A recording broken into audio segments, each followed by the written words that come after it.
TGR. Hey guys, it's Rudy, and on the beauty of the internet on the other side is this beautiful person. Wow, I just you left me in awe. You call me a beautiful person. Yeah, man, and I can't even see you. That's amazing. Thank you. My name is Onix. Chow, your boy. Kazow. Oh man, dude. What the heck? I just let's just get into it, man. Freaking Nintendo. Nintendo is just a pink elephant. Right? Nintendo is what's her name? Ellie from Pocoyo? Yeah, Ellie. Yeah. Yeah, that's Nintendo. Yeah. Jesus Christ, man. Like, So tell me, what the heck? What's going on today? dude, well, I mean, they announced Paper Mario, like the next Paper Mario and the Origami King, like. It's crazy how like they hyped it up and everything, right? How they just kind of let us know in advance. Oh, by the way, there's a new Paper Mario coming out. Be on the lookout for a trailer, right? Right. It was literally like, oh, hey, by the way, good morning. How's your cereal? How's your coffee? By the way, here's a new Paper Mario trailer. Like, What the hell, Nintendo? Only Nintendo gets away with this, but I appreciate it because, well, let's just talk about what we saw itself, right? The trailer looks good, right? Right. Looks like it's a possible return to form, Right. which is very exciting. But not just that, it also goes to show you that Nintendo actually has games for this year. Right. Which I was actually kind of worried about because when they like, for all intents and purposes, everything that's going on with the coronavirus and the pandemic and all this and that, it's made put a little bit of strain in regards to everything. So I was worried that a lot of games would be delayed. And seeing that they're just like, oh yeah, by the way, you can also have this, like, it's just like, what? They pushed back the direct, but yeah, they're still gonna just shell out trailers like it's nothing. That's great. So there's a VentureBeat article which talks about a little bit more of Paper Mario and whatnot, and it looks like Intelligent Systems actually was working on this while Tecmo Koei was producing Three Houses. And that makes a lot of sense. That's the reason why they were able to get this out at this time. Because if this game had been in production in the last 2 months or 3 months or whatnot, then that would have been kind of an issue.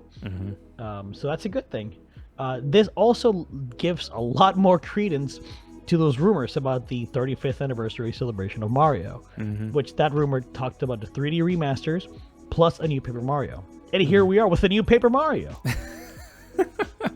Yep. And there's also, at the end of that VentureBeat article, they actually mentioned that, everything that they're working on is the 3D Mario remasters, but they also mentioned Pikmin 3 Deluxe. Yeah, Dude. That's a weird one. I did not know that Pikmin 3 was... I mean, it makes sense that they would bring it over to the Switch. That game deserved a lot more love as well. I agree. But like, what? Like, where are they even getting this info from? Like, is this something that we knew? I don't remember hearing anything about Pikmin 3 Deluxe. All I know is that Arlo's going to be very happy. I am sure he is. Oh, yeah. Oh, yeah.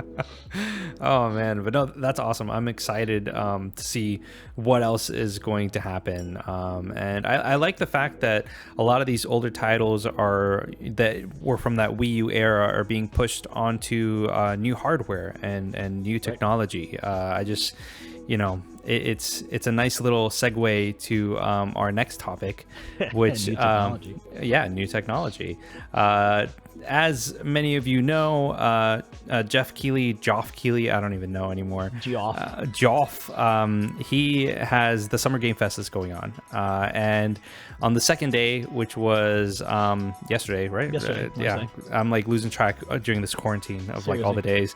But no, he talked about Unreal Engine 5, but Tim Sweeney said something very specific when he was talking about it. He mentioned that the PS5's SSD is by far ahead of high-end PCs, which is like, what?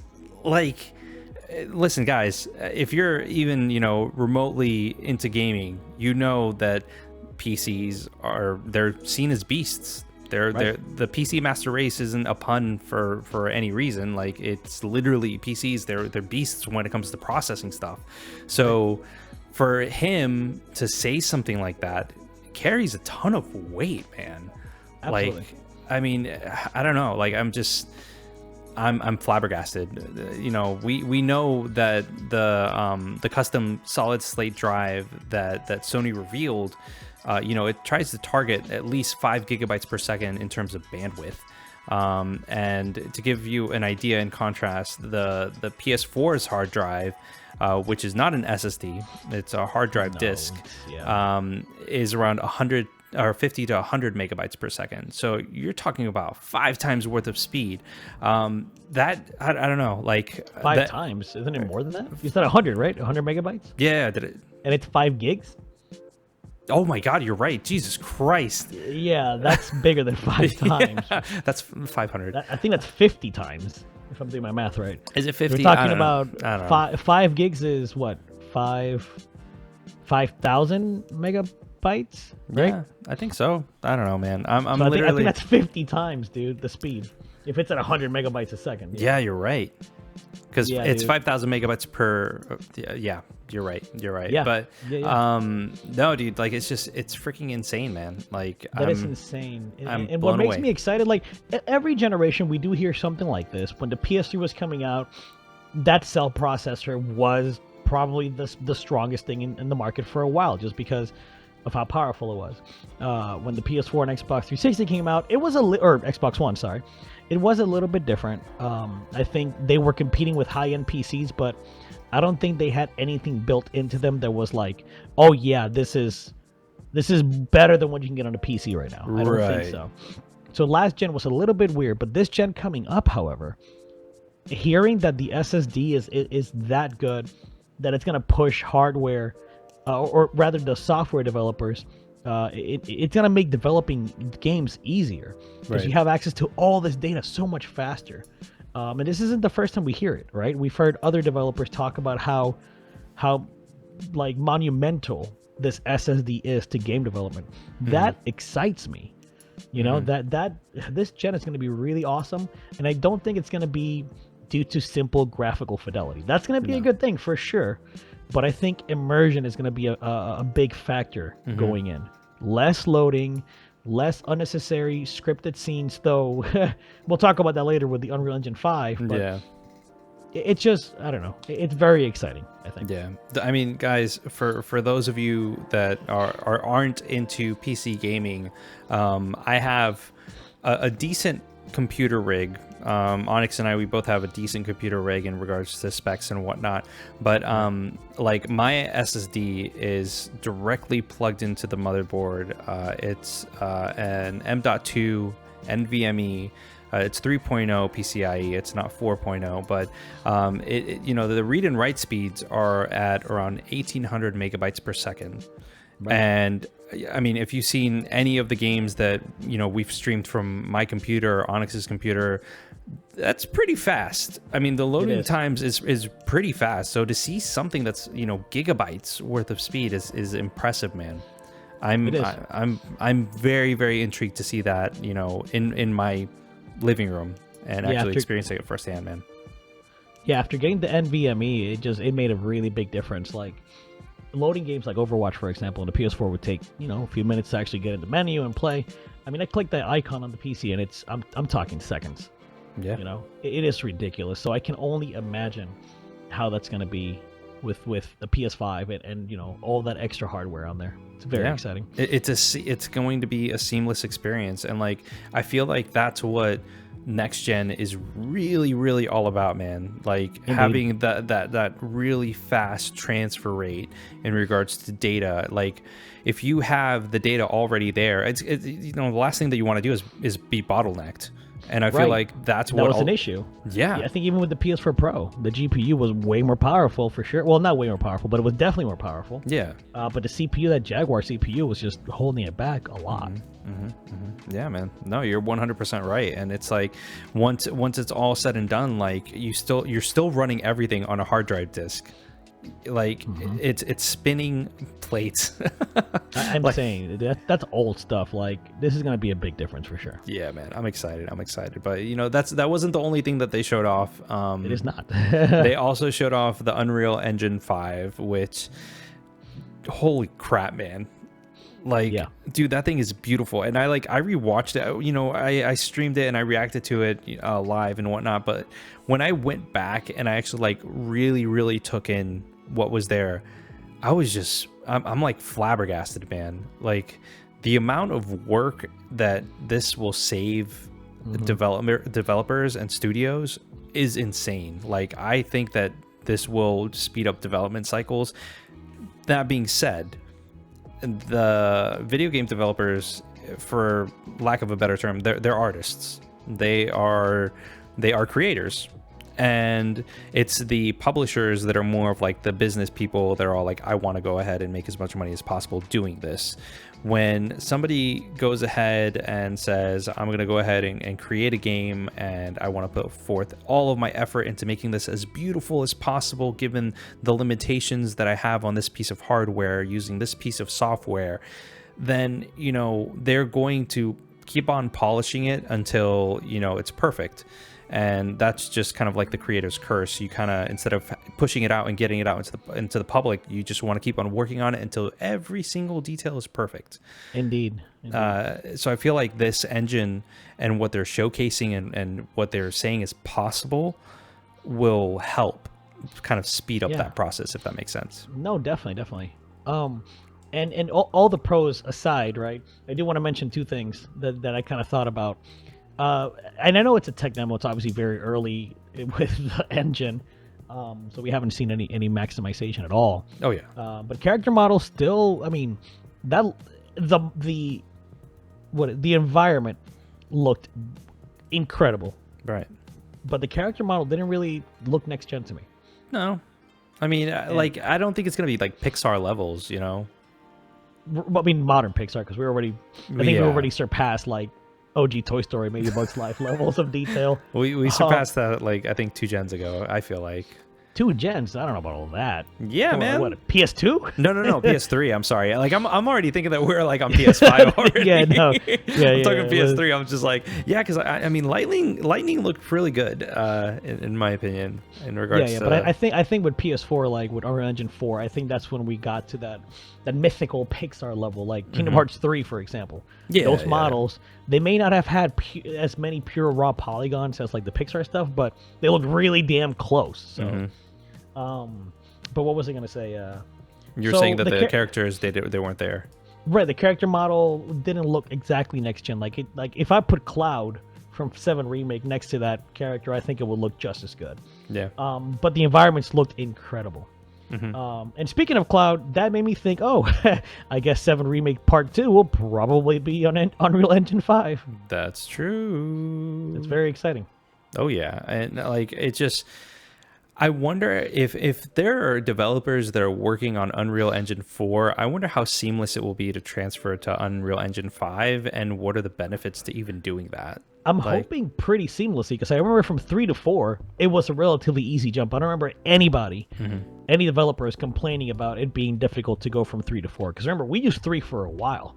3, I believe, was still being used at the beginning of this current gen that we're in. And then they jumped to 4. So, yeah. I mean, we'll see, I guess. But I do believe that it was a relatively easy jump, and I think it'll be the same this time around. Yeah. And you add everything up. You add that.